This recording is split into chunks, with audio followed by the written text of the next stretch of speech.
show that we like to call the RE Source. It's also known as the RE Source.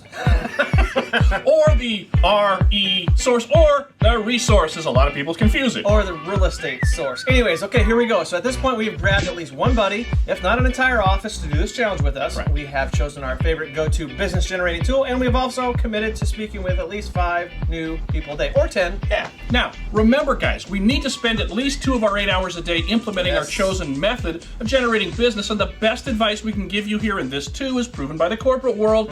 Bracket your time in your calendar, meaning every day you schedule 2 hours a day to do this. Again, systems that are adhered to typically work out best here. So, time blocking your day for the entire week and the entire 85-day challenge is very, very wise here. Have it be the first thing you do in the morning from 8 to 10 or the last thing you do from 3 to 5. The point is, just make sure you time block it and stay committed. If you miss a day, don't beat yourself up about it. Just pick it up the next day and keep moving forward. The worst thing you can do here is get frustrated and quit. So, now that we're up to speed, what's next? Okay, moving on. The next step is to spend 1 hour a day investing into you, and yes, time blocking this into your calendar is a must.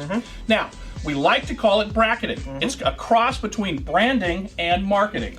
Now, Webster's defines branding as the promoting of a product or service by identifying with a particular brand. And marketing, they define marketing as the process or technique of promoting, selling, and distributing a product or service. So, how's it going with people identifying with your brand, and how's the process of promoting or distributing your service going? Well, you might be saying not very well or not at all, and that's okay. Well, not really. It's only okay if you decide to change your circumstances and commit to this challenge. Otherwise, just put yourself out of your misery, because this business is going to be hard. And if your strategy is to rely on the phone to magically ring, well, I don't know how that's going to work out. Okay, that's for sure. Now, for some of us that want to make this happen, what does it mean to us? Okay, well, I'm a bit of a contrarian, so I like to do things a little bit differently from the pack. So let's start with the basics of bracketing. Signs and yards.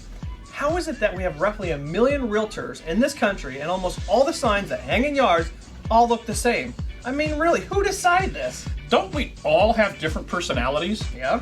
Are all the realtors zombies and just following the herd? I mean, no offense, but I just want to prove a point that if you sit and think about it for a second, it's kind of funny. It is kind of funny. Why do they all have to be square or rectangle? Why can't they be a full-size picture of you or your brand?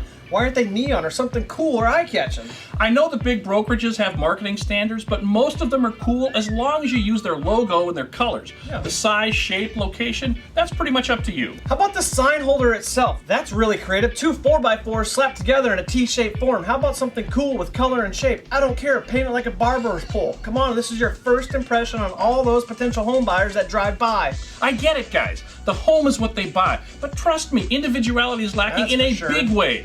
Do you want to continue to stand in the enormous crowd that is realtors and LOs nationwide? No. Or do you want to stand out from them? I love the wrap your car idea. Yeah. How about this? Hold a contest, offer to pay someone's car payment for 6 months if they wrap their car in your brand's likeness. Can you imagine if you do this several times?